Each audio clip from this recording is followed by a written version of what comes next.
Olá, boa noite a todos que já estão aqui com a gente no YouTube da Embrapa, pontualmente às 7h30, para acompanhar mais um evento do canal. E hoje, com o dia de campo online, para a apresentação da BRS Tainá, a nova cultivar de uva branca de mesa da Embrapa.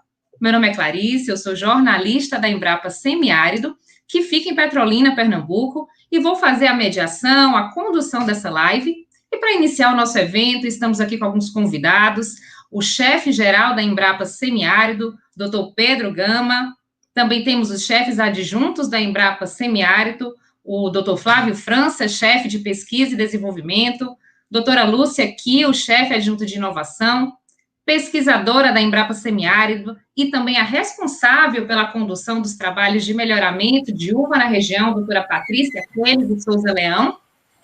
Temos também a presença do produtor Roberto Hirai, da empresa Ara Agrícola, e estamos aqui com eles todos já em tela. Agradecemos demais a presença. E vou passar aqui rapidamente como é que vai funcionar, quais são as instruções aqui do nosso evento, tá? Nós teremos 1 hora de live, faremos uma pequena abertura com a passagem de um vídeo curto sobre a BRS Tainá. Em seguida, teremos a palestra técnica da doutora Patrícia. Durante a palestra, a doutora Patrícia vai exibir os vídeos, depoimentos dos nossos produtores parceiros. E, por fim, o espaço de perguntas, de tira dúvidas, com também os comentários e depoimentos dos nossos produtores parceiros. E, claro, as perguntas podem ser feitas aí no chat do YouTube, já está aberto. Quem quiser interagir, vai colocando as perguntas lá, que no final a gente vai fazer aqui, na medida do possível, tentar responder o que vocês colocarem de dúvidas, tá bom? Temos também uma publicação técnica da Embrapa, que também vai ser disponível ali o link no chat. E é isso, gente. Vamos lá. Para iniciar o nosso evento, então, eu convido o Dr. Pedro Gama, o nosso chefe-geral aqui da Embrapa Semiárido, que fará a abertura do dia de campo de apresentação da BRS Tainá. Boa noite a todos. Inicialmente, eu queria cumprimentar, ao Roberto Girai, agradecer pela participação, agradecer também aos colegas que estão organizando, o pessoal do MCO, e aos colegas chefes, aqui presentes, Lúcia, Flávio, e um agradecimento especial, à Patrícia, Patrícia, que é a nossa estrela aqui da nossa live. Muito bem. Mas, antes de tudo, eu queria agradecer a todos, cumprimentar e agradecer a todos vocês que estão participando dessa live, que, de certa forma, acataram o nosso chamamento para participar desse evento. Certamente, gostaríamos de fazer isso de forma presencial, O calor humano sempre é mais importante, mas, por conta das circunstâncias e o momento que hoje exige, infelizmente a gente não pode fazer, dadas as restrições sanitárias que tem, E tivemos que fazer nessa opção, de um dia de campo online, digamos assim, para fazer a apresentação, da BRS Tainá. Então, é isso, todo mundo sabe da importância da uva, A uva é uma das frutas mais consumidas no mundo e tem uma grande importância aqui no Brasil, especialmente no Vale do São Francisco, que tem aí seus 10 mil, mais de 10 mil hectares e mais de 500 mil toneladas de produção, Então, isso tem uma importância muito grande na geração de valor, de emprego e renda na região. Mas a história da uva na região se confunde com a história da Embrapa na busca permanente de soluções e alternativas para o setor produtivo. Esse momento é um exemplo disso, em que nós estamos aqui apresentando uma nova cultivar de uva, a BRS Tainá. Cultivar essa que faz parte do programa de melhoramento genético da Embrapa, denominado de Uvas do Brasil. É a primeira variedade de uva com todas as etapas de melhoramento realizadas nas condições ambientais do semiárido no Nordeste brasileiro. E essa é uma especificidade dessa cultivar que ora apresentamos, né? Além de ser uma cultivar voltada para a produção no polo de fruticultura irrigada do Vale do São Francisco. Aqui eu não vou comentar sobre as qualidades e características dessa uva, porque Patrícia vai fazer essa caracterização muito mais detalhada, né? É apenas destacar que a BRS Tainá é uma variedade sem semente, né? Portanto, uma das mais importantes características exigidas pelo mercado, e também uma cultivar com excelente potencial, principalmente para os pequenos produtores, por se tratar de uma variedade pública, né? De acesso aberto e público, né? Não poderia deixar de ser, eu gostaria de destacar aqui o comprometimento de toda a equipe da Embrapa envolvida nos trabalhos de melhoramento da BRS Tainá, liderado pela pesquisadora Patrícia, né? E também mencionar a importância da parceria com o setor produtivo. Isso para dizer que ela foi fundamental em todas as etapas da pesquisa. Quero ressaltar aqui o esforço, né, da atuação da Embrapa na entrega de soluções que são alinhadas aos anseios do setor produtivo, né? E encerro a minha fala fazendo votos e confiante do sucesso dessa nova cultivar de uva que ora apresentamos. Muito obrigado. Obrigada, doutor Pedro.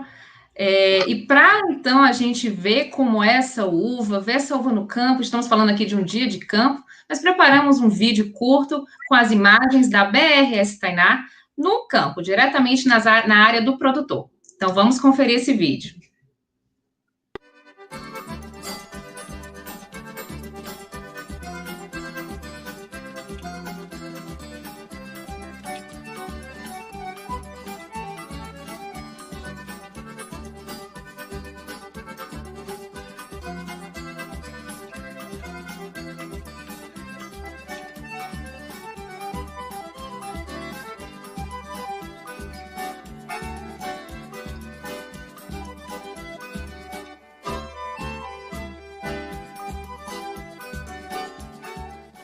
Essa nova cultivar vem atender uma necessidade, especialmente dos pequenos e médios produtores que não estão licenciados a empresas de genética internacional e que necessitavam de uma cultivar de uva branca.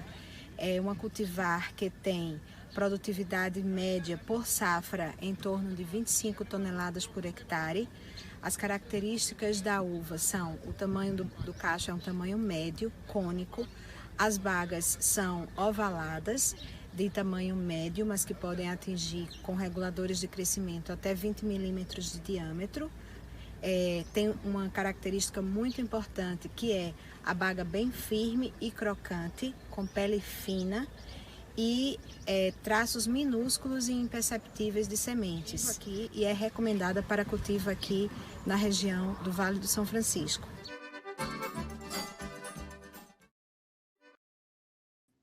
Muito bem, uma uva muito saborosa, que já aprovou.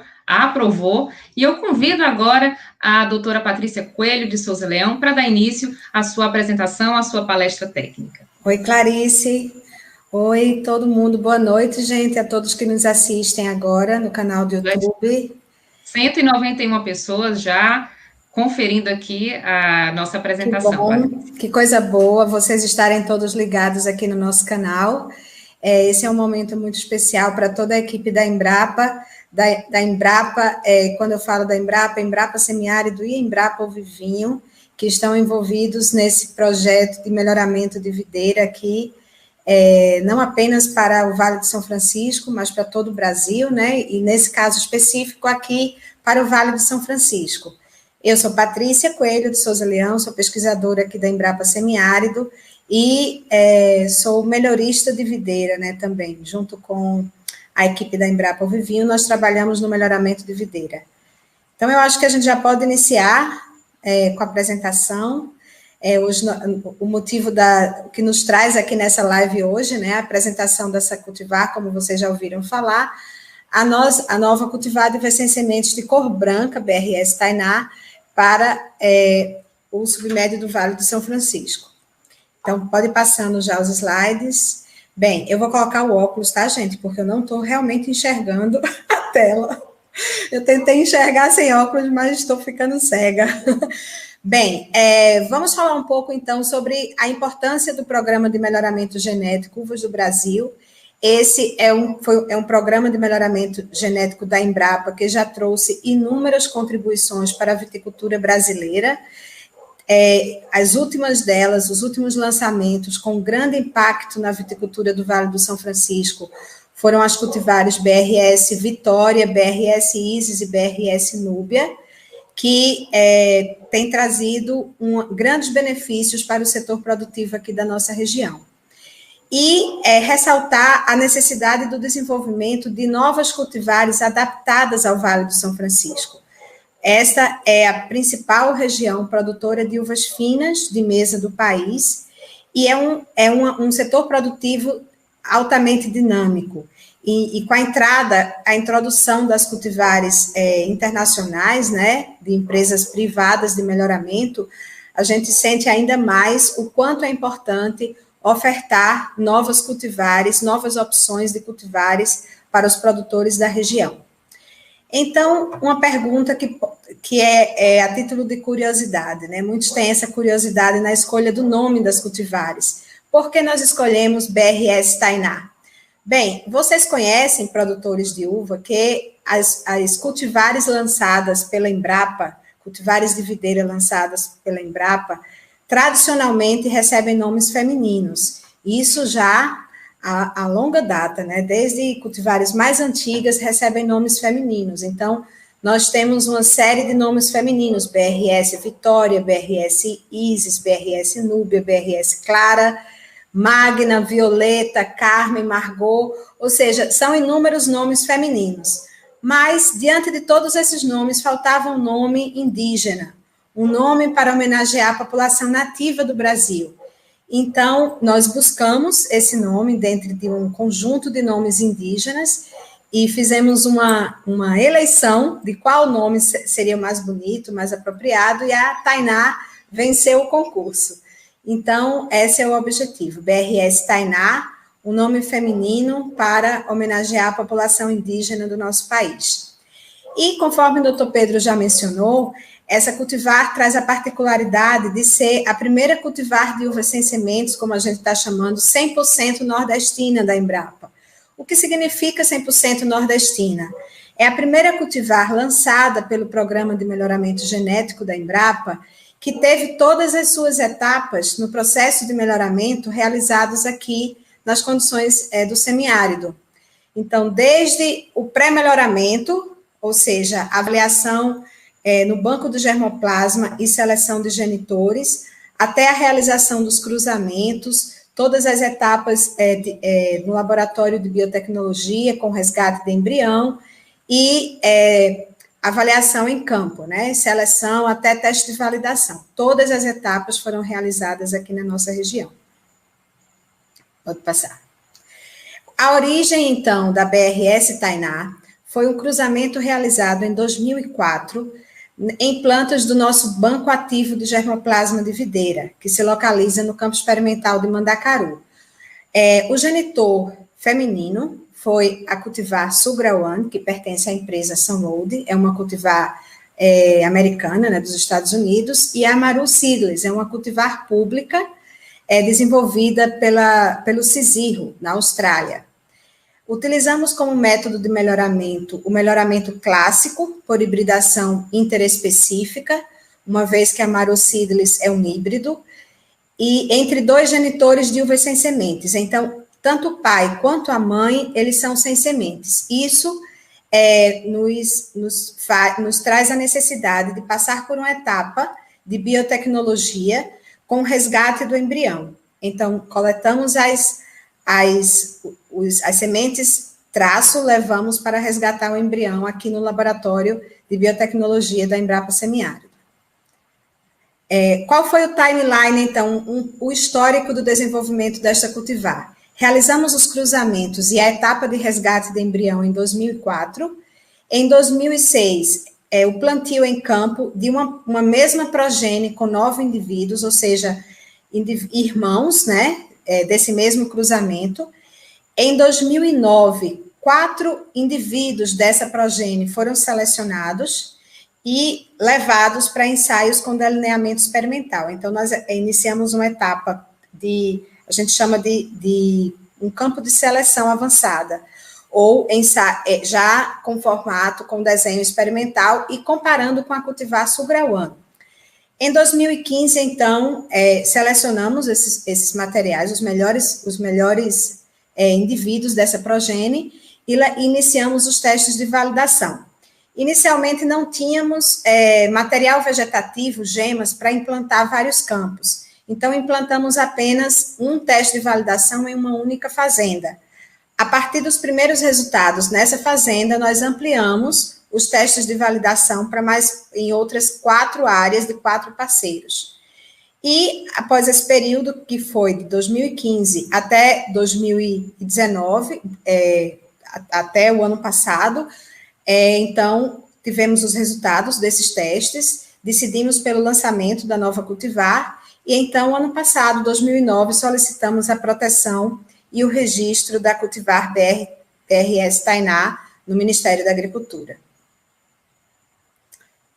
Quais são as características agronômicas e alguns aspectos do manejo que nós já conseguimos identificar durante esse período de testes de validação com o apoio dos parceiros? E aqui eu agradeço o apoio que foi fundamental de todos os nossos parceiros na implantação desses testes, né?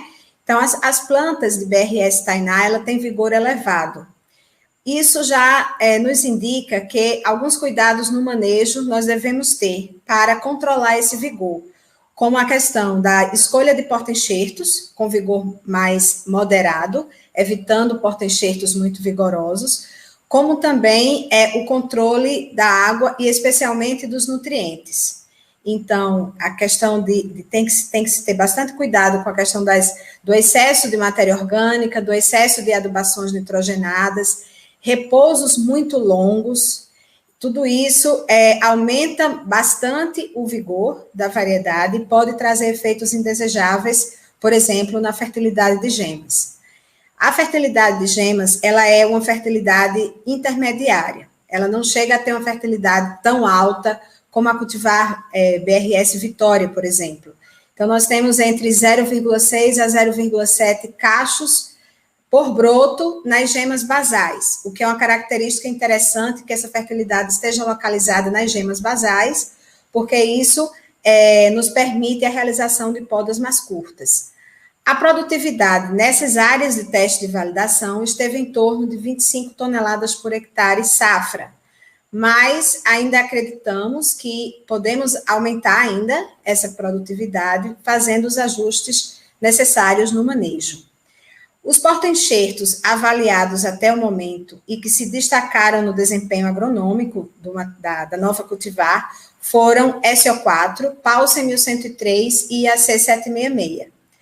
O porta-enxerto Freedom foi testado em uma das áreas, mas ele mostrou um desempenho que desequilibrou bastante o vigor da cultivar Copa. Então, ela já tem um vigor elevado e sobre Freedom esse vigor ficou ainda maior, ou seja, um vigor excessivo, plantas muito desequilibradas, isso comprometeu bastante a fertilidade de gemas. Então, nós realmente não indicamos o porta-enxerto Freedom. No momento, nós estamos implantando um estudo mais aprofundado com 8 porta-enxertos em uma área com um parceiro. Os espaçamentos sugeridos que nós utilizamos nas áreas nessas áreas de teste de validação foram 3 por 1,5 ou 3,5 por 1,5. Ou seja, a tendência de espaçamentos mais adensados que acabam favorecendo um aumento de produtividade. E essa característica da fertilidade de gema alta nas gemas basais nos permite, então, conduzir as plantas, opcionalmente, em cordão simples ou duplo, mas com podas curtas, que podem ser feitas com 4 a 5 gemas. Observamos a vantagem do cordão duplo, né? Porque como a gente não tem uma fertilidade tão alta, de mais de um cacho por broto, o fato da gente deixar uma carga de gemas maior na planta, no cordão duplo, favorece o aumento de produção por planta. Então, isso nós observamos, esse aumento da produtividade nas áreas enlatada que utilizaram cordão duplo. Pode passar, Rafael? Então, nós testamos em 2 sistemas de condução. Em ambos os sistemas de condução, tanto na latada quanto no sistema em Y, nós tivemos bons resultados. Aqui vocês podem ver o desempenho produtivo da BRS Tainá no sistema de latada. Observem, esse foi a safra do 2º semestre do ano passado, em uma das áreas de teste de validação. Próximo. No sistema Y também, um bom comportamento, um bom desempenho produtivo. Próximo. Agora vamos ver um pouco sobre as características da fruta em si, né, da uva. Os cachos da BRS Tainá, conforme vocês podem ver aqui nas fotos, ele tem uma formação muito interessante, porque eles têm pencas, né, pencas superiores. Eles formam bastante, desenvolvem bastante as pencas, os engaços laterais superiores, ou ombros, né, os ombros. E isso faz com que esse cacho tenha uma tendência de formato cônico. O formato cônico, com os ombros bem desenvolvidos, é uma característica muito interessante, porque tende a aumentar, inclusive, o peso médio do cacho. Nós ainda estamos com alguma dificuldade em relação ao tamanho do cacho. Vocês podem ver aqui que o tamanho é médio e a massa tem variado. Então, nós temos de 200 até 400 gramas, ou até mais de 400. Por quê? Porque ainda não alcançamos uma padronização na formação desses cachos, no tamanho desses cachos. Esse cacho aqui da foto, essa terceira fotografia, vocês veem que é um cacho grande, né? Com comprimento bom, ou seja, um cacho comprido, longo, mas nem todos os cachos a gente consegue esse padrão. Então, é importante realizar os ajustes de manejo para alcançar essa padronização no tamanho do cacho. A tendência é de cachos com formato cônico e a compacidade é mediana, ou seja, a cultivar BRS Tainá exige um raleio, mas é um raleio moderado. Não é um raleio intenso. Naturalmente, os cachos são medianamente soltos, assim, né? Medianamente soltos. E o pedúnculo curto também, que é algo que ainda precisa ser ajustado com manejo. Próximo.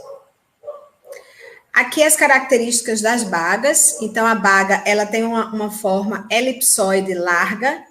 O sabor da uva é bem neutro, mas, como vocês vão ver depois, eu vou mencionar a questão da qualidade, atinge um teor de sólidos solúveis elevado, então é neutro, mas é um neutro bem agradável, e uma característica muito importante, que é a pirenia completa, quase completa, né? Não é completa porque a gente tem traços muito pequenos, mas são traços imperceptíveis, então, como vocês podem ver na foto, a gente nem consegue visualizar bem o traço da semente, ele é realmente muito minúsculo.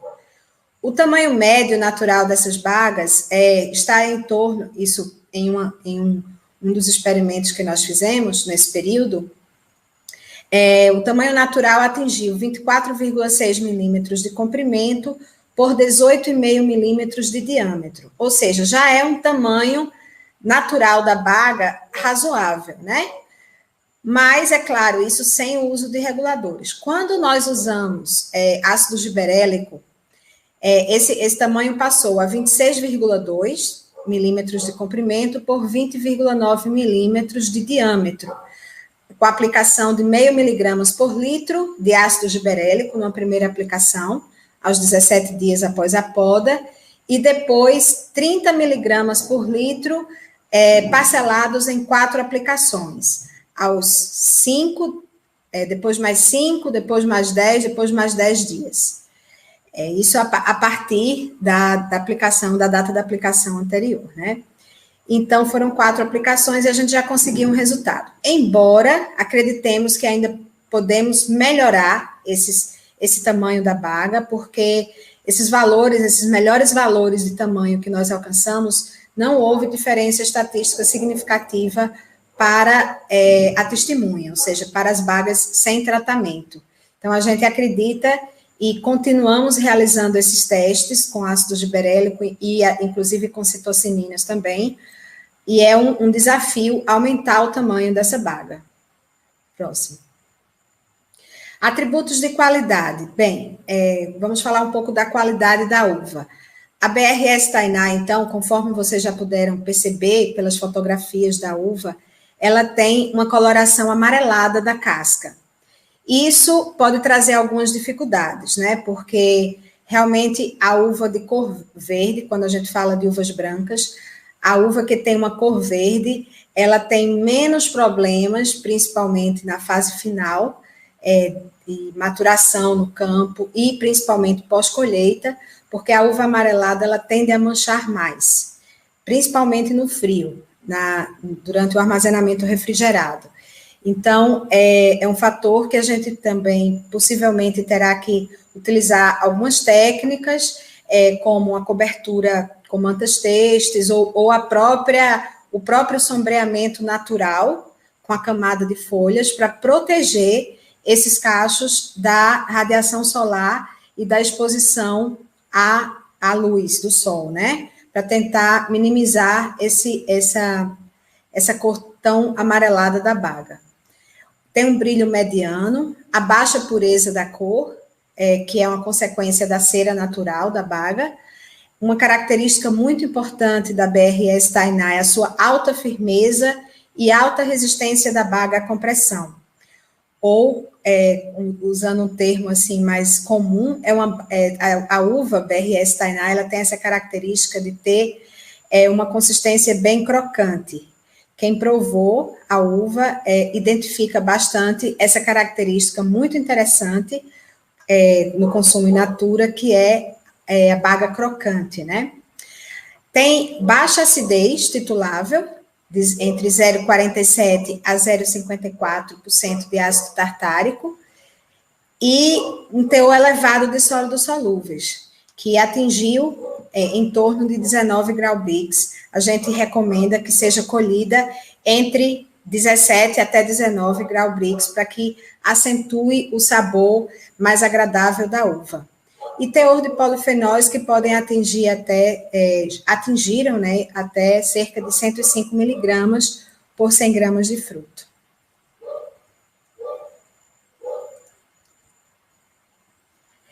O comportamento da BRS Tainá em relação a doenças, ela não é uma cultivar tolerante, ainda por ser a nossa primeira cultivar, nós ainda não alcançamos essa característica.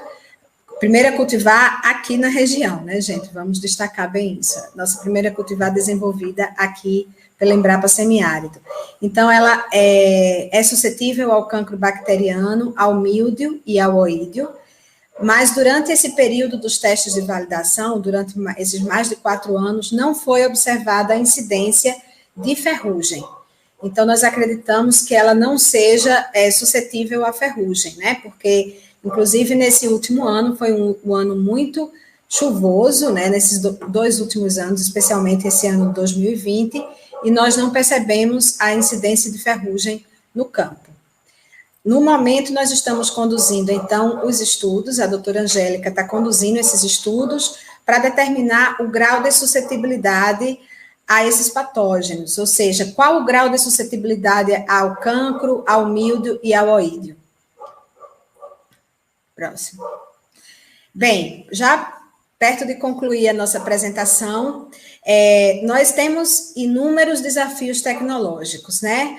Nós estamos concluindo aqui uma etapa importante do trabalho de melhoramento, entregando um produto, ofertando essa nova cultivar, mas isso não significa que ela esteja pronta, ou seja, não existe um pacote tecnológico completamente fechado. Então, os ajustes no sistema de produção, a partir de agora, eles são fundamentais. E esses ajustes, eles precisam ser feitos não apenas pela Embrapa, mas principalmente pelo setor produtivo. Então, nós trazemos esses desafios para vocês, para os produtores aqui da nossa região, para que juntos com a Embrapa a gente possa superar, né, e vencer os problemas e as dificuldades da variedade. Por exemplo, o controle do vigor elevado. Já percebemos que esse vigor elevado pode trazer alguns efeitos indesejáveis, como a queda da fertilidade de gemas. Então, precisamos controlar o vigor, precisamos alcançar uma padronização no tamanho e no formato cônico do cacho. Como eu mencionei anteriormente, a gente tem cachos que são alongados, temos cachos mais curtos, então ainda não tem um padrão na formação desse cacho. Precisamos aumentar o tamanho e o alongamento da baga. O ideal é que nós consigamos alongar mais a baga, porque ela tem uma tendência a um formato ovalado, e o ideal para uva sem semente é o formato mais alongado. Aumentar a resistência da pele, da baga, da casca, para reduzir a rachadura. A rachadura realmente é um problema que me preocupa um pouco, não é a rachadura no pedicelo, é uma rachadura transversal pequena, que ocorre principalmente no ponto de inserção da caliptra. Então, essa rachadura a gente precisa avaliar exatamente, trabalhar possivelmente com programa nutricional, com cálcio, para fortalecer a parede celular, aumentar a resistência da casca e também avaliar a influência, por exemplo, do manejo da água, nessa aumento da suscetibilidade à rachadura. Outras práticas de manejo da copa também ainda precisam ser ajustadas, como a densidade de brotos e de cachos, o programa nutricional, manejo de água e manejo de reservas. Avaliar também a viabilidade de uso de coberturas plásticas. A gente acredita que o uso de cobertura plástica pode trazer uma melhoria de qualidade e também reduzir as perdas que podem existir nos períodos de chuva, principalmente, né? E os desafios de pós-colheita, porque nos testes preliminares de pós-colheita que nós realizamos, né, nesse período de testes de validação, nós ainda observamos a ocorrência de manchas, principalmente por ser uma uva de cor amarela, então tem essa tendência, e de desidratação do engaço durante o armazenamento refrigerado. Então, é necessário garantir o uso de material apropriado, de embalagem, para reduzir esses problemas na pós-colheita. Bem, já finalizando, então, temos, então, como recomendação de cultivo, essa nova cultivar de uva sem sementes, BRS Tainá, né, foi validada aqui na região de Petrolina, portanto, nós recomendamos o seu cultivo, ela está restrita, a recomendação do seu cultivo, aqui para a região do submédio do Vale do São Francisco. Nesse momento, atualmente, nós estamos licenciando os viveristas da região, já foi lançado o edital, os viveristas da região estão em fase de licenciamento para aquisição, para transferência do material das gemas, né, para esses viveristas, para eles instalarem os seus jardins clonais, e então, acreditamos que no prazo aí, talvez em torno de 6 meses, já vão existir mudas disponíveis nos viveristas da região para comercialização. Então, essas mudas podem ser adquiridas nesses viveristas sob encomenda, né? Junto a esses viveristas licenciados. Em maiores informações sobre a BRS Tainá, vocês podem obter na nossa publicação, que está disponível para download nesse link, não sei se vocês estão vendo aí, olha, o link da Infoteca da Embrapa, onde tem diversas publicações, inclusive essa. E para finalizar já a nossa apresentação, próximo, eu queria finalizar com os agradecimentos. Um trabalho tão complexo como o melhoramento genético envolve a participação de muitas pessoas, né? Então, inicialmente, eu quero agradecer ao nosso funcionário do Campo Experimental de Mandacaru, Cícero Menezes Costa, que tem sido um parceiro incrível na condução de todos os trabalhos lá no Campo Experimental, a todos os pesquisadores que contribuíram nas suas áreas de especialização, né, tanto da Embrapa Semiárido, quanto os coordenadores do projeto de melhoramento, Patrícia Richel e João Dimas, da Embrapa Vivinho, aos nossos parceiros, empresas privadas aqui da região, que desde o início se comprometeram na realização desse trabalho, a Fazenda Vitz, a Fazenda Nova Neruda, Fazenda Ara Agrícola, o Grupo Capelaro, Copex Vale e Viveiro Petromudas. E para finalizar, o meu mais profundo agradecimento especial a todos os meus estagiários e bolsistas, tanto de graduação quanto de pós-graduação, porque a participação deles foi fundamental e imprescindível. Para vocês terem uma ideia, nós temos realizado todas as etapas de realização de cruzamentos e todas as etapas de resgate de embrião e no laboratório de biotecnologia são 100% realizados apenas por estudantes. Então, a participação dos estudantes tem sido fundamental nesse trabalho. E aqui, então, eu encerro a minha apresentação, agradeço a todos pela atenção e passo a palavra para você, Clarice. Está contigo agora. Excelente, Patrícia, excelente apresentação. Temos agora 296 pessoas assistindo, muitos comentários parabenizando o seu excelente trabalho, essa conquista da Embrapa, com essa apresentação da BRS Tainá.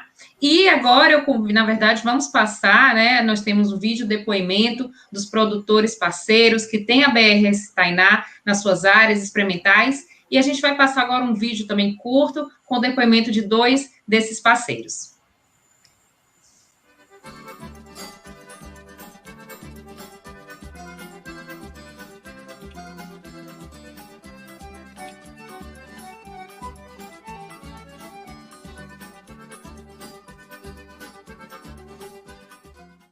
Meu nome é Roberto Daissaco Rirais, sou da empresa Ara Agrícola, né? A gente tem uma parceria com a Embrapa, tanto daqui de Petrolina como de Bento Gonçalves, fazemos diversos testes.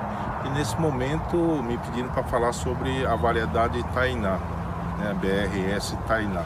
O potencial dela é muito boa, né? Ela tem uma boa fertilidade de gene, ela produz bastante cacho, tem um tamanho de baga bom, em termos de 19 a 21 aproximadamente, sem muito trabalho ainda em termos de hormônios. O que não temos é segurança com relação à tolerância à chuva. Por que não temos? A gente teve safras que ocorreu rachamento de baga e outras safras não. Então essa questão precisamos estudar mais tempo ainda com relação a isso. Ela é interessante para o pequeno produtor, porque é uma variedade pública e isso faz com que os pequenos produtores possam plantar sem necessidade de pagamento de royalty ou autorização de uma empresa para poder plantar ela. A gente não tem muita opção em termos de variedade branca e principalmente para o pequeno produtor, né, a gente está sem opção de variedades brancas, que também é um mercado muito importante. Né? As pessoas que têm uvas brancas e tintas, né, facilita muito em termos comerciais, ajuda na hora da venda, quando um está com preço melhor do que o outro, isso faz com que a gente tenha uma flexibilidade maior em termos de venda, isso ajuda muito a gente como produtor.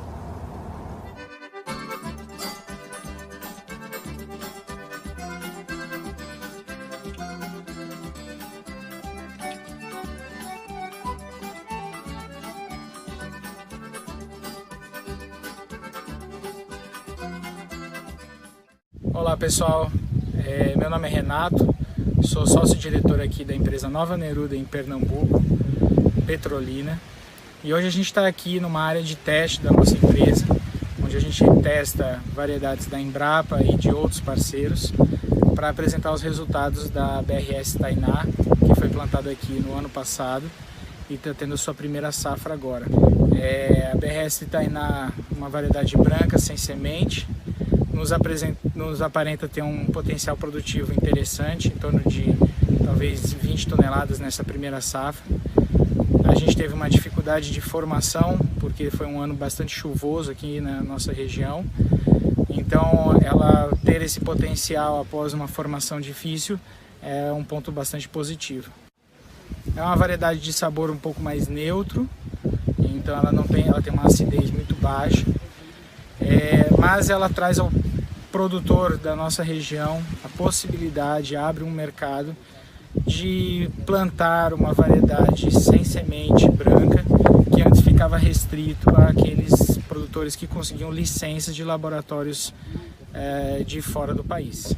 O produtor aqui da nossa região já é bastante familiarizado com as BRS Isis e Vitória, e agora ele tem a possibilidade de plantar na sua área também uma variedade branca. Lembrando que as uvas brancas detêm quase 50% do mercado de comercialização, tanto no Brasil quanto fora. Então a Embrapa acaba trazendo nesse momento uma oportunidade de abertura de uma nova janela comercial e de produção ao produtor aqui do Vale do São Francisco e do Brasil todo.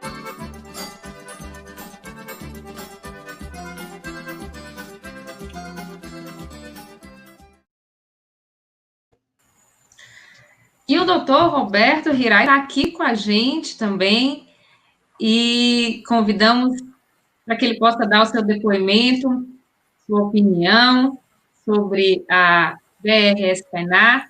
Está com você, Roberto Hirai, da Aragrícola. Boa noite,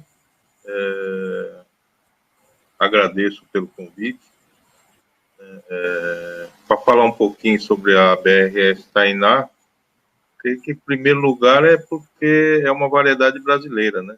Acho que isso é muito importante. Apesar de eu ter cara japonesa, mas eu sou 100% brasileiro, né? E isso é importante para nós brasileiros, e também por ser uma uva branca. A gente, no Brasil, variedade assim, branca, a gente estava muito sem opção, né? E principalmente a gente, como brasileiro, e ter uma uva brasileira possibilita, na verdade, os pequenos produtores que não têm acesso à genética importada, né? É uma oportunidade muito boa. E outro ponto também importante é que não vamos pagar royalty, né? A partir do plantio dela, não há necessidade do pagamento de royalty. É uma variedade pública, né? Eu vou dizer algumas coisas positivas e negativas da variedade, que tem que tomar alguns cuidados. Eu já fiz várias podas, né? E um ponto é o vigor, que a Patrícia disse. Ela é bastante vigorosa, mas não é somente isso. Tem que tomar muito cuidado com o amadurecimento do ramo, para ter um bom acúmulo de reserva.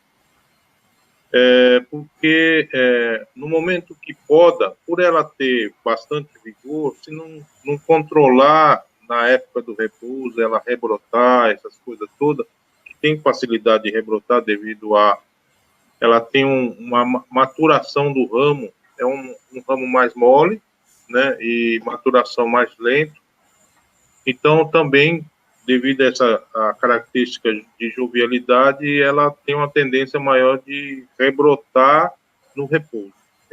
E com isso, pelo número que Patrícia disse em termos de fertilidade de gema, ela é maior, na verdade, a fertilidade. O que acontece é que, devido a essa característica de vigor e jovialidade, ela tende a tornar...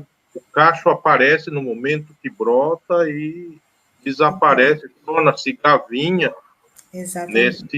no momento da brotação e crescimento do ramo. Então, o principal ponto que tem que com ela é a questão da maturação muito boa do ramo, né? Cuidar bastante da maturação do ramo. A partir de então, os cachos são bons. Acredito eu que essa desuniformidade do formato de cacho está relacionada exatamente a isso. Como ela tem facilidade de tornar gavinha, então isso faz com que eu tenha uma desuniformidade a partir do momento que eu não consiga uma boa maturação e um bom repouso, né?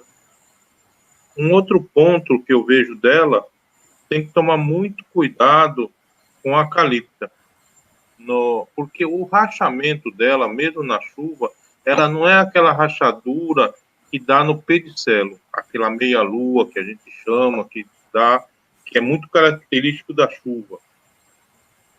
Ela racha na parte da inserção final.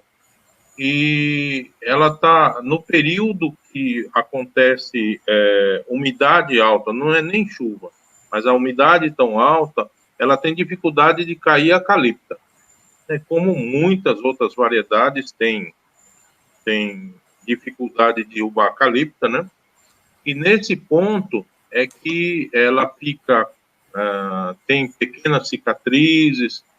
Eu acredito que aí está o ponto dessa rachadura, porque não é uma rachadura que originalmente a gente vê quando chove, que é no pedicelo, né? Então tem que tomar cuidado também, a partir de então, com o trips. Como fica preso a calipta mais tempo, a presença do trips nessa calipta, né, tem observado danos na ponta da baga. Então, eu acredito que seja o cuidado maior no controle do trips, né, no momento que inicia a florada. Na verdade, é bom começar antes, quando começa a ver a calipta partida e começa a entrada do trips. Então, esse ponto que eu vejo.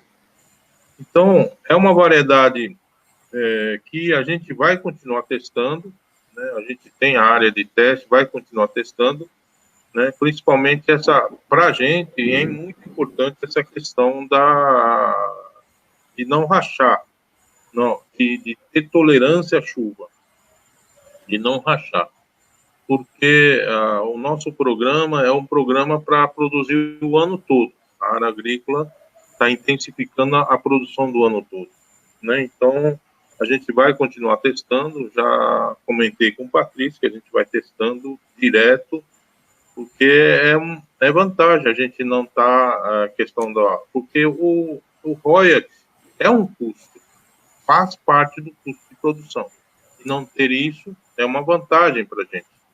Então, creio que seja algo importante.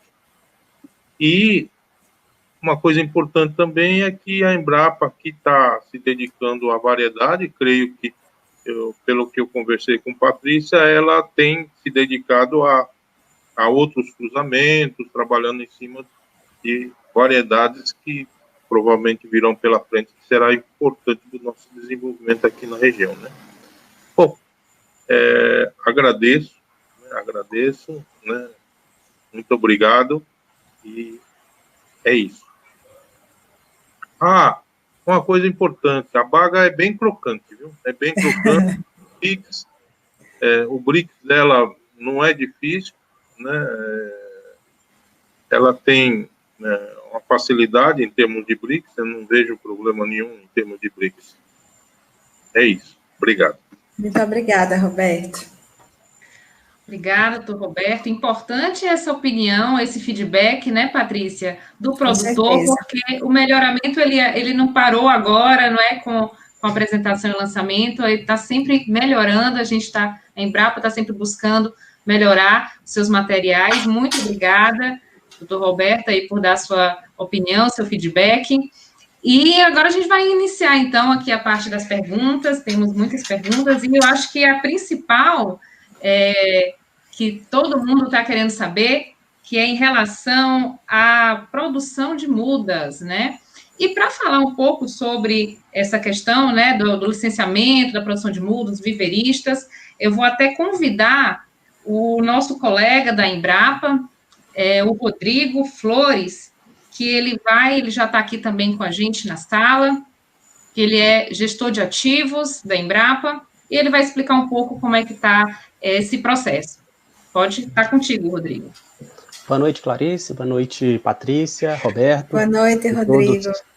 E todos os participantes desse dia de campo virtual.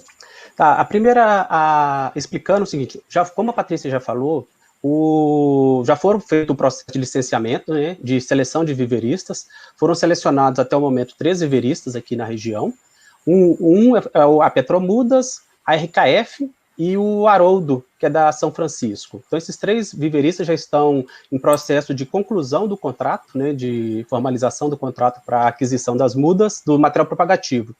E também eles vão adquirir, além das mudas para a implantação do jardim colonal deles, eles vão adquirir também, a Embrapa também está disponibilizando para eles um pouco de material já para pronta entrega. Assim que eles pegarem, fizer a aquisição desse material, eles vão poder produzir já mudas, aproximadamente umas 2 ou 3 mil mudas, nos próximos 90 dias já deve estar disponível, tá? Então, antes deles estarem já com as plantas formadas, a gente vai ter essa disponibilização desse material, certo? Então, o resultado e o contato dos viveristas vão ser disponibilizados na página da Embrapa, mas a grande maioria aqui da região já conhece bem os 3 viveristas, né? Aqui já são parceiros da Embrapa em outros contratos. Excelente, Rodrigo. Temos uma outra pergunta agora do Leonardo Pereira, perguntando sobre a resistência ao míldio. Nossa, agora aqui está pequeno. Ao míldio. Obrigada, Patrícia. Isso. Bem, Leonardo, eu acho que você não percebeu lá no slide, eu comentei que a BRS Tainá não tem resistência às doenças, às principais doenças que ocorrem aqui na nossa região. Ao cancro bacteriano, míldio e oídio, ela se mostrou suscetível, infelizmente nós não alcançamos essa característica, que é um objetivo do nosso trabalho de melhoramento, né? Mas por ser, digamos assim, nossa primeira variedade, então nós não conseguimos ainda alcançar esse material resistente como era realmente o nosso objetivo. Mas o grau de suscetibilidade dela não é elevado, ou seja, ele é similar ao de outras cultivares de uvas de mesa que nós temos aqui na região, então nós conseguimos controlar essas doenças com um programa de controle fitossanitário usual que é feito aqui para as outras cultivares, ou seja, o grau exato de suscetibilidade são estudos que se encontram em andamento, né? A doutora Angélica está conduzindo esses estudos para conhecer exatamente esse grau de suscetibilidade, comparando-a com outras cultivares. Muito bem. Mais uma pergunta, José Alves. Essa uva dá para cultivar no semiárido paraibano?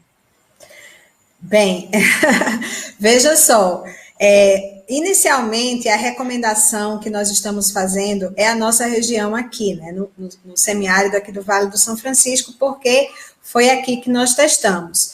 No entanto, considerando as condições climáticas muito similares de toda a região semiárida, né, então nós imaginamos que toda a região semiárida do Nordeste, que apresenta condições climáticas muito similares, vai ser possível cultivar, sim, né?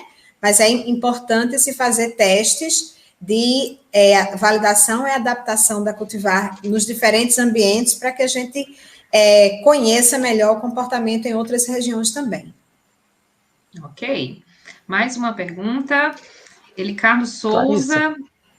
Pode falar. Eu poderia só complementar a resposta aí, claro. Patrícia. A questão... A Tainá, principalmente, ela está restrita mais aqui na região por causa das xantomonas. Não é o caso que a variedade tem xantomonas, né? Mas para qualquer outro estado, vai precisar observar a legislação. Se não tem restrição alguma restrição da legislação quanto ao trânsito desse material, né, vegetativo para outros estados. É verdade. Então, assim, agronomicamente ela é possível, mas aí tem que observar essa parte legal. Aquisição de mudas, né? A aquisição de mudas, exato. A aquisição de mudas, a princípio ela só pode ser comercializada para os estados, né, que já tem o registro de xantomonas. Não é que a muda ela está com xantomonas, mas é uma questão de legislação. Tá? Isso, exatamente, Rodrigo. Muito bem colocado, Rodrigo. Então, voltando aqui para a pergunta do Eli Carlos Souza, sobre o sistema de condução. Qual a indicação para a variedade, cordão simples ou duplo? Boa pergunta, Eli Carlos. Olha, nós realizamos testes nos dois sistemas e percebemos realmente, pelo menos na latada, né, quando a gente comparou o sistema de condução em latada com cordão simples ou com cordão duplo, a gente observou um desempenho produtivo superior no cordão duplo. E isso pode ser justificado porque, como ela não tem uma fertilidade altíssima de gemas, né? Então, a gente, com uma maior carga de gemas na planta, no cordão duplo, a gente aumentou a produção por planta. Então, isso a gente conseguiu obter uma produtividade um pouco mais elevada no cordão duplo. Mas isso são testes preliminares, né? Então, como eu te falei, foram poucas áreas testadas e esse sistema de produção da cultivar, ele não está completamente definido. É o que eu falei, as áreas foram poucas, restrita a um manejo ainda de poucos produtores e que a gente espera ainda aprofundar esses estudos nos próximos anos e principalmente a partir do momento que os produtores começarem a cultivar a variedade. Esses ajustes vão ser realizados por vocês, produtores, principalmente. Permite eu falar um pouquinho sobre isso? Sim, Roberto. Como é uma variedade que é nova, né? Tem plantios velhos, né? Eu aconselho fazer cordão simples, por quê? Porque é uma variedade vigorosa, né? E isso a gente, acredito eu, que tem que respeitar o espaço dela, sabe? Por ser a questão da poda ir avançando e faz com que haja restrição em termos de comprimento do ramo, né? Eu dividindo, na verdade, espaço em 4, o comprimento do ramo, espaço da latada em 4, uma rua em 4, por exemplo, com o passar do tempo, eu acho que o produtor vai ter dificuldade, devido ao vigor dela, né, e também a questão do espaço necessário para um ramo normal crescer, que normalmente precisa de umas 15 folhas por caixa, né? Roberto, só comentando esse aspecto, lá em uma das áreas teste, que foi lá na Fazenda Nova Neruda, foi conduzida em cordão duplo. E como a gente tem feito podas curtas, com 4 gemas, a área lá já está no 4º ciclo de produção, esse ano está entrando no 5º, a próxima poda, e nós conseguimos controlar isso aí, sabe? Ou seja, temos conseguido controlar o vigor para realmente manter a planta, a copa, dentro de um espaçamento entre plantas de 3,5. Então, a gente tem conseguido alcançar isso aí, não tem tido maiores dificuldades até esse 4º ciclo de produção, até a 4ª poda. É que 4 é 2 anos só. São plantas jovens, é verdade. Bom, temos mais uma pergunta aqui do João Manuel Alves Pereira Alencar em relação à produtividade. Ela possui uma produtividade regular ou uma produtividade regular em safras consecutivas? Era uma característica indesejável e comum na cultivar Sugra-1. Bem, ela já melhorou bastante essa regularidade de produção comparada à Sugra-1.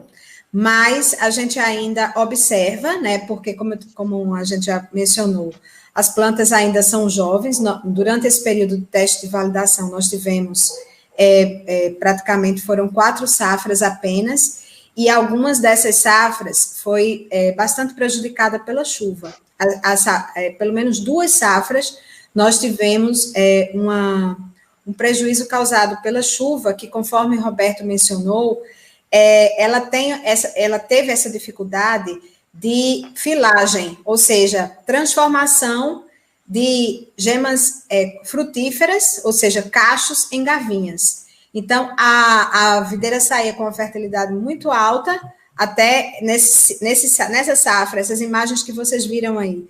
Aconteceu isso nessa safra, porque pegou muita chuva no período de poda e brotação, né? Final da poda e brotação, justamente naquela fase da diferenciação final da gema. E aí o que aconteceu? Nós tínhamos, após a brotação, nós tínhamos plantas com mais de 1,3 cacho por broto. Ou seja, mais de 100 cachos por planta nós tínhamos. E 2 semanas depois, ao voltar na mesma planta, isso tinha sido reduzido a 30. Por quê? Os cachos se transformaram em gavinha. Então, isso tem ocasionado alguma irregularidade, né? Ou seja, não conseguimos ainda manter 25 toneladas todas as safras, mas, mais uma vez, eu ressalto que são questões que devem ser ajustadas, né? Ajustar essa questão do controle do vigor, do período de repouso, do estudo de reservas, ou seja, o armazenamento de reservas durante o repouso, para que a gente possa definir o momento ideal da poda, de acordo com a quantidade de reservas armazenadas nas raízes, né, e na planta. Então, são ainda questões que estão em aberto e que poderão favorecer e melhorar essa regularidade da produtividade. É o que a gente espera. Ok. Então, agora o Danilo Barros, aos parceiros que tiveram produção, o que podem relatar em relação à comercialização, aceitação da nova cultivar? Essa é uma pergunta para os parceiros. Os outros parceiros não estão aqui no canal, mas eu só vou dar se o Roberto quiser me ajudar aqui nessa resposta. Bem, na verdade, eu acredito que esses trabalhos de comercialização e de aceitação não foram realizados ainda. A gente não chegou nessa etapa, entendeu? A produção é pequena e não houve, foi pequena nas áreas de teste, lembrando a vocês que uma área de teste é uma área com 20 plantas, no máximo 50 plantas, então é um volume muito pequeno para comercialização. Então, na verdade, a colheita ia ali misturada com outros materiais e nem sei se chegaram a ser vendidos, né, essas uvas, ou como é que foi. A gente não realizou esses trabalhos de acompanhamento da aceitação da nova cultivar ainda no mercado. Roberto, quer complementar, Roberto? Você é o único parceiro presente, então... A quantidade que a gente tem 12 plantas por cada poda, né? Pois muito pouco. Mas são 12 plantas. Ela se comporta bem em termos de pós-colheita. A única questão é que tem que proteger, quer dizer, proteção que a gente faz é com folha, não tem nenhuma proteção com plástico, coisa parecida. Se proteger com folha, ela tem uma boa pós-colheita. A questão do engaço, no nosso caso, não teve problema de desidratação, não. A gente controlou com giberalina. O que tem que tomar cuidado é exatamente a exposição ao sol. Se ela está do tipo mais dourada, aí ela é sensível ao frio. Mas, e como muitas variedades aí são sensíveis ao frio, Sugar Crisp, Arra 15, todas são sensíveis. São uvas brancas, né? São sensíveis a partir do momento que é exposto ao sol. Os cuidados são os mesmos. Ela tem uma boa... A gente guardou essa uva, né? E ela tem bom comportamento no frio. Só tem que tomar cuidado com relação ao sol. Só. Agora, comercialmente, a gente não vendeu. Inicialmente, eu pensei que enquanto não tornasse variedade, não sair comercializando a uva, né? A gente não vendeu. E também o volume era pequeno, são 12 plantas. Né? Isso. Ok. Então, nós já demos aqui o nosso tempo de 1 hora, mas tem muitas perguntas, muitas dúvidas, então nós vamos estender mais uns 10 minutos, se todo mundo estiver de acordo, a gente ficar mais uns 10 minutinhos só para tentar responder um pouco mais das dúvidas que surgiram. Então, vou continuar então com a Natália Reis, que perguntou: doutora Patrícia, a senhora falou da questão da padronização das bagas. O uso de gilberelina teria alguma restrição? Veja só, Natália, né? Natália, não, a gente tem observado que ela não é muito sensível à giberelina, então nós podemos usar a giberelina. É claro que isso precisa ser testado e nós estamos com esses trabalhos em andamento no momento. Iniciamos um experimento específico com reguladores de crescimento, tanto giberelina quanto citocinina, desde o ano passado. Aqueles valores que eu apresentei no slide de crescimento do tamanho da baga já foram resultados deste primeiro ensaio. E é claro que, dependendo da dosagem, você pode ter efeitos indesejáveis, principalmente no engrossamento do engaço, né, do engaço dos pedicelos. Então, isso é natural, então pode acontecer de acordo com a dosagem, a concentração utilizada e a época de aplicação. Então, é muito importante realmente se conhecer os períodos, as fases fenológicas ideais e as concentrações ideais para aplicação em cada fase. Então, esses estudos estão em andamento, mas a gente acredita que será uma cultivar que vai responder, sim, à giberelina, já está respondendo à giberelina e à citocinina, e precisando apenas concluir esses estudos com esses reguladores. Quanto à giberelina, né, de engrossamento do engaço, é que, na verdade, por ela ter um vigor alto, né, a planta ter um vigor alto, tem que tomar cuidado entre o período do término da florada até mais ou menos 57, 58 dias, tem que tomar cuidado com a dosagem, que aí ela engrossa o engaço demais, fica até duro. Então, é a dosagem mais baixa nesse período. No começo. Até no começo, que é o período que engrossa o engaço, quando junta a giberelina com vigor, com nitrogenado. Aí engrossa bastante o engaço. Tem que tomar cuidado só nesse ponto. Mas, regulando essas duas, não tem problema nenhum. Não vejo problema não. Isso aí. Ok. Rodrigo perguntando, tem chance de vir para a Serra Gaúcha? Bem, agora vamos fazer vamos fazer os trabalhos junto com a Embrapa Uvivinho, né? Então agora eles vão fazer, os colegas da Embrapa Uvivinho vão fazer, podemos fazer esse trabalho de validação posterior, né?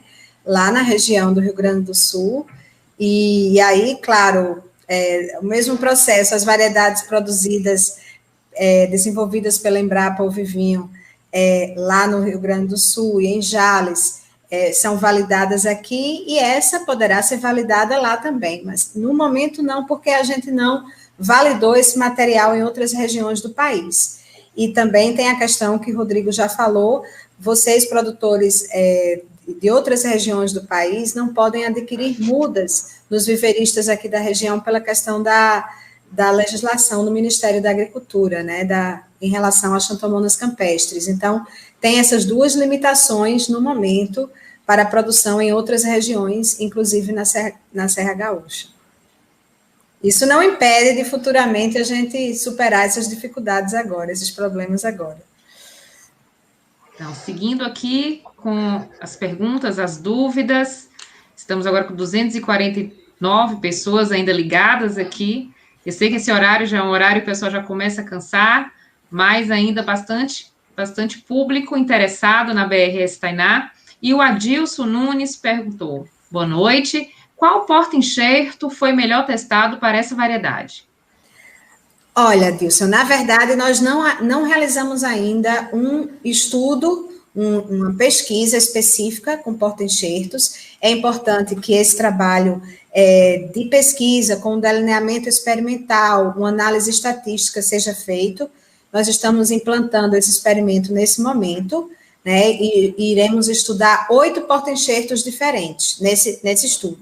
Agora, nessas áreas de teste de validação, nós testamos, foram 5 porta-enxertos, SO4, IAC 766, Paulsen 1103, aliás, foram 4, e Freedom, foram 4 porta-enxertos. O Freedom, nós tivemos muitos problemas, inclusive tivemos que erradicar essa área, porque as plantas o vigor no porta-enxerto Freedom foi excessivo, a planta ficou completamente desequilibrada, ou seja, apenas vegetando, a fertilidade de gemas caiu bastante, e a gente acabou chegando à conclusão que esse porta-enxerto realmente não é indicado. Entretanto, os outros porta-enxertos, tanto o SO4 quanto o Paulsen e o IAC 766, todos três tiveram um bom desempenho. Na fazenda Área Agrícola, nós observamos, principalmente nessas plantas jovens, né, ou seja, nesse período inicial das primeiras safras, que o porta-enxerto IAC 766 favoreceu o aumento da fertilidade. Então, você confirma, o Roberto gosta muito do IAC 766, né, Roberto? Então, é o defensor do IAC 766, mas, de fato, era uma diferença muito visível em todas as datas de poda. A Área Agrícola, ela fez um teste com podas mensais, então, esse comportamento se repetia praticamente em todas as datas de poda. O IAC 766, nesse sistema de teste de validação adotado pela Fazenda, ele sempre se sobressaiu nessas safras iniciais sobre esse porta-enxerto. Mas, na outra área que não tinha IAC 766, nós tínhamos SO4 e Paulsen, o comportamento foi muito similar e foi muito satisfatório. O desempenho produtivo sobre Paulsen e sobre SO4 também foram muito bons. Então, nesse primeiro momento, a gente, como testamos apenas esses três, né, embora não seja um resultado de pesquisa ainda consolidado, esses três porta-enxertos apresentaram um desempenho agronômico satisfatório. Ok, seguindo, então, o André perguntou qual é a duração do ciclo? Boa pergunta, André. Esqueci de colocar essa informação nos meus slides. Olha, ela segue o mesmo padrão de um grande número de cultivares de uvas sem sementes, que é um ciclo mais precoce. Então, está em torno de 110 dias, desde a poda, a partir da poda até a colheita. É mais ou menos o mesmo ciclo de outras cultivares, como as cultivares antigas, né, de uvas sem sementes, como Sugra One e Thompson, tinham o mesmo ciclo, e é também similar ao da BRS Vitória, que está aí em torno de 110 dias também. Então, é um ciclo, digamos assim, mediano, né? Uma duração intermediária. E o Aldilson já perguntou aqui também sobre espaçamento indicado para o plantio, Patrícia. Olha, como eu falei lá, eu coloquei apenas como sugestões, né? Porque toda essa questão do sistema de produção são questões que ainda precisam ser, na verdade, estudadas e ajustadas, não apenas pela pesquisa, mas pelos próprios técnicos, produtores, consultores da região. Isso a gente vai ajustando em cada área, porque cada área também tem a sua particularidade. Então, essas questões, elas são muito particulares do tipo de solo, do tipo de manejo de cada área. Mas, como sugestão, a gente já coloca aqui espaçamentos de 3 por 1,5 ou 3,5 por 1,5, ou mesmo 3 por 2, 3,5 por 2, ou seja, espaçamentos com tendência a serem espaçamentos mais adensados. Ok. Deixa eu só dar um... Claro. A palavra do produtor aqui tem prioridade, não é mesmo? Quanto ao espaçamento, sabe, eu particularmente vejo assim, sabe, que é característica de cada técnico, sabe? Eu também concordo, Roberto. Eu concordo. Cada técnico tem uma linha de tem uma linha. Pensamento. Um pensamento. Eu, particularmente, gosto de muito adensado, né? Então, cada consultor ou cada produtor, cada técnico tem sua preferência e faz a nutrição de acordo com essa preferência. Eu gosto de forte, tanto é que dá mais certo no 766 no nosso caso, porque eu gosto de plantas fortes, porque eu prefiro carregar mais para segurar o vigor dela, né? Então, eu acredito que espaçamento é muito particular. É particular. Eu também concordo, e é por isso que eu digo assim, que essas questões do sistema de produção dependem mais dos técnicos, dos consultores, junto com os produtores, do que da própria pesquisa, porque nós não realizamos ainda esses estudos de pesquisa para definir todos esses pontos do sistema de produção. Então, serão aspectos que serão definidos pelo próprio setor produtivo. Ok. O Gustavo Sec, boa noite. Em relação ao porta-enxertos e precocidade do ciclo, existe informação? Eu acho que a gente já respondeu essa pergunta antes, né? O porta-enxerto é aqueles que eu falei. Resumindo, os porta-enxertos testados até o momento e que apresentaram bom desempenho produtivo e de características em geral do cacho foram o IAC 766, SO4 e Paulsen. E o ciclo tem 110 dias, então é uma cultivar de ciclo intermediário, mediano, né? Similar ao de outras cultivares de uvas sem sementes aí cultivadas na região. Ok, pela questão do tempo, vamos fazer mais 2 perguntas, tá? Responder mais 2 perguntas. A Jaine perguntou em relação ao quanto dura o ciclo de vida da BRS Tainá, e o ciclo é mais longo ou mais curto que a BRS Vitória? Então, está em torno de 110 dias, né, Jaine? Mas essa questão ela é muito similar à Vitória, só que a gente tem que entender também que essa questão do ciclo depende da safra, ou seja, do período do ano. Então, nós temos a safra do primeiro semestre e a safra do segundo semestre, com condições climáticas diferentes, então isso também vai afetar a duração do ciclo. Na própria uva Vitória, a gente não tem uma padronização exata da duração do ciclo, então alguns ciclos são mais curtos, outros mais longos, mas numa média, em média geral, ela está próxima ao ciclo da cultivar Vitória, que está em torno aí de 110 dias, podendo ser um pouco mais, um pouco menos, de acordo com o manejo, de acordo com as condições climáticas. Ok. Vamos aqui, então, para a nossa última pergunta. É necessário raleio? O Adilson perguntou aqui. Eita, ainda não chegamos nessa cultivar de não ser necessário raleio. Eu sei que essa é uma grande vantagem, né? É um objetivo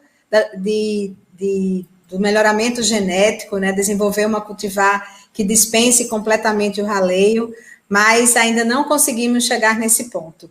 Embora seja uma cultivar que tem um cacho moderadamente, a compacidade, ou seja, ele é moderadamente solto, então o raleio é um raleio moderado, não é um raleio tão intenso, né? Mas ela ainda necessita de raleio, sim, um raleio moderado. Ok, a gente sabe que tem algumas outras perguntas aqui, mas infelizmente, pela questão do tempo mesmo, a gente não consegue estender tanto a live. Mas lembrando que a Embrapa ela tem um serviço de saque, né? Um serviço de atendimento ao cidadão, e o saque é só entrar na página da Embrapa, no portal da Embrapa. O site é o www.embrapa.br/fale-conosco/saque. Eu acho que vai até passar aqui embaixo para vocês verem, e a gente vai estar disponível, a Embrapa está disponível para tirar essas dúvidas. Pode mandar sua dúvida para o saque, que em até 4 dias você vai ter a resposta para a sua dúvida. E assim a gente vai encerrar aqui a nossa... Dar uma última palavra, Clarice. Claro, e aí eu vou deixar essa última palavra para os nossos convidados, e a Patrícia pode, então, já tomar aí à frente. Bem, gente, então eu queria agradecer, né, a participação de todos aqui nessa nossa live. Eu queria apenas ressaltar que realmente a gente termina aqui uma etapa do trabalho de pesquisa, né, que é a entrega desse produto, de um grande resultado de um grande esforço, como vocês viram, de uma equipe da Embrapa Semiárido, da Embrapa Ovivinho e dos nossos parceiros privados. Entregamos esse produto, mas ele não está pronto, não está finalizado. Esses ajustes, essa finalização será realizada pelo próprio setor produtivo, junto com a pesquisa. Nós temos projetos aí futuros para ajustar o sistema de produção, alguns aspectos do sistema de produção, mas eu queria concluir dizendo que a inovação, ela só existe quando a tecnologia ela é adotada pelo produtor. Então, essa é a missão da Embrapa enquanto empresa pública, chegar na inovação, ou seja, realmente transformar os ativos tecnológicos em inovação e entregar benefícios econômicos ao setor produtivo. Então, enquanto isso não acontecer, nós não cumprimos ainda o nosso papel enquanto empresa pública, e essa a nossa expectativa a partir de agora, que realmente esse nosso ativo tecnológico se transforme em inovação, seja adotada pelo setor produtivo aqui do Vale do São Francisco e possa contribuir realmente e trazer benefícios econômicos para os nossos produtores aqui da região. Então, esse é o nosso objetivo. Um abraço a todos. Então, doutor Roberto, eu gostaria de falar mais alguma coisa, dar uma última saudação. Primeiramente, parabenizar a Embrapa, né? E o desejo realmente que a Embrapa continue, né? É necessário para a gente no Brasil, né? Parabéns, Patrícia. Creio que é o primeiro passo, né? De um trabalho contínuo que a região precisa. Então, parabéns à Embrapa e um grande abraço. Rodrigo, que é o nosso gestor de ativos, que está aí à frente desse processo, junto com os viveristas. Eu queria agradecer, né, parabenizar a Patrícia, né, a equipe da Embrapa, em nome da Patrícia, e também agradecer os parceiros, né, privados, que sem eles a gente não conseguiria avançar e chegar nesse ponto que nós estamos agora de lançar uma cultivar. E agradecer também, já de antemão, os futuros parceiros, que são os viveristas, que vão já entrar no processo para disponibilizar esse material o quanto antes. Tá? Isso é isso, e agradeço. Então é isso, a gente então vai encerrar aqui a nossa live de apresentação da BRS Tainá. Agradecemos a todos que estiveram aqui com a gente. Chegamos a quase 300 pessoas conectadas para saber um pouco mais sobre essa cultivar de uva. E é isso, a Embrapa está disponível, está aberta, está junto com o setor produtivo, e a gente também torce para que seja um sucesso também de mercado, um sucesso aí para o público consumidor. Então é isso, a gente dá uma boa noite a todos. Tchau. Tchau, gente. Um abraço. Tchau, boa noite.